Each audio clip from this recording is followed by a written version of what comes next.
In the year 65, an old man sat in his villa outside Rome and was handed a death sentence, signed by his own student. The student was the Emperor Nero, and instead of begging, instead of running, the philosopher calmly opened his veins and kept dictating his ideas to a scribe as his life drained away. His name was Seneca, and everything he had written for 40 years had been preparing him for that exact moment. He was born in Spain, carried to Rome as a boy, and grew up sharp, ambitious, and dangerously gifted with words. By his 30s, he was a rising star in the Senate, which in imperial Rome was an excellent way to get yourself killed. The Emperor Caligula grew jealous of his speeches and nearly had him executed. Seneca survived only because someone convinced Caligula the sickly philosopher would die soon on his own. He didn't, but the lesson had already been carved into him. At any moment, everything could be taken. Most people who brush that close to death spend the rest of their lives afraid. Seneca did the opposite.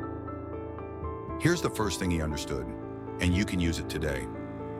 Seneca wrote, "We suffer more often in imagination than in reality."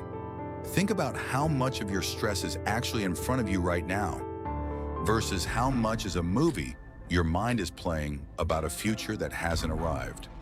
The disaster you rehearse at 2 in the morning almost never shows up. His point wasn't to ignore real danger. It was to stop dying 1,000 deaths for one that may never come. That idea got tested fast. A few years later, Seneca was accused, almost certainly falsely for political reasons, of an affair with the emperor's sister. The sentence was exile. He was shipped to Corsica, rocky, isolated, cut off from everything he had built.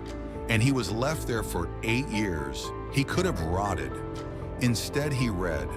He studied the night sky. He wrote, producing work that would outlive the empire itself.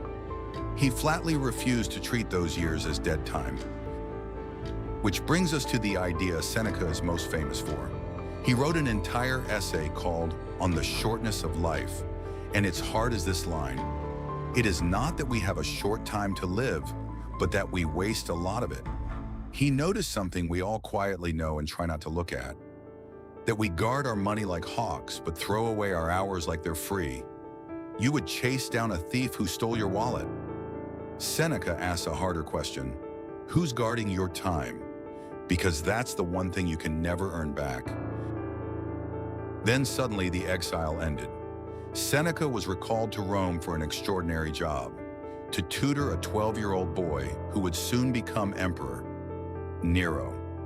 Overnight, Seneca went from disgraced prisoner to one of the most powerful men alive. And here's the part his critics love to point at. He became fabulously, almost obscenely rich.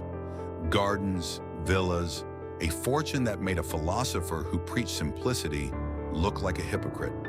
Seneca knew exactly how it looked, and his answer to the charge is far more useful than a simple, money is bad ever could be. Seneca never said wealth was evil. He said the danger was never having money. It was money having you. His test was simple. It's the mark of a strong person, he wrote, to use silver as calmly as if it were clay, and clay as calmly as if it were silver. Enjoy what you have, but hold it loosely enough that losing it wouldn't break you. So ask yourself honestly, do you own your things or do they own you? If it were all gone tomorrow, would you still know who you are? For a while it worked. With Seneca guiding him, the young emperor's early reign was surprisingly just. But power curdles. Nero grew paranoid, then cruel, then murderous. He even had his own mother killed. Seneca tried to restrain him, then tried to retire quietly, handing back much of his fortune just to buy his freedom. Nero refused to let him go, and in the year 65, when a conspiracy against the emperor was uncovered, Nero saw his chance to be rid of his old teacher for good. The order came.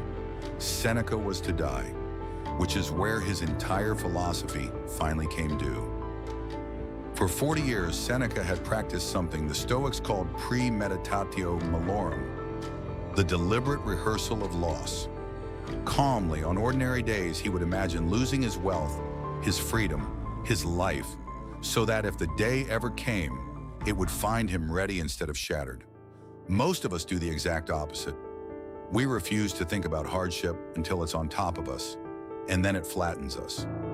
Seneca's discipline was to look at the worst in advance, in daylight, on his own terms, so that when the soldiers finally came to his door, he had already met that moment 1,000 times. And so he met it the way he had trained to. He comforted his weeping friends. He told them the one thing no tyrant could ever confiscate, the example of a life well lived, was still theirs to keep. And then, composed to the end, he was gone.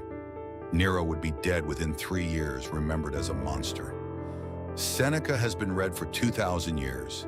He left us a strange and steadying promise that the fears we rehearse are mostly phantoms, that our time is the only real wealth we have, that we can hold everything else loosely, and that if we practice meeting the hard things before they arrive, we can meet even the last one standing. If that landed, the next mind in this series is already waiting for you on screen. Stay curious.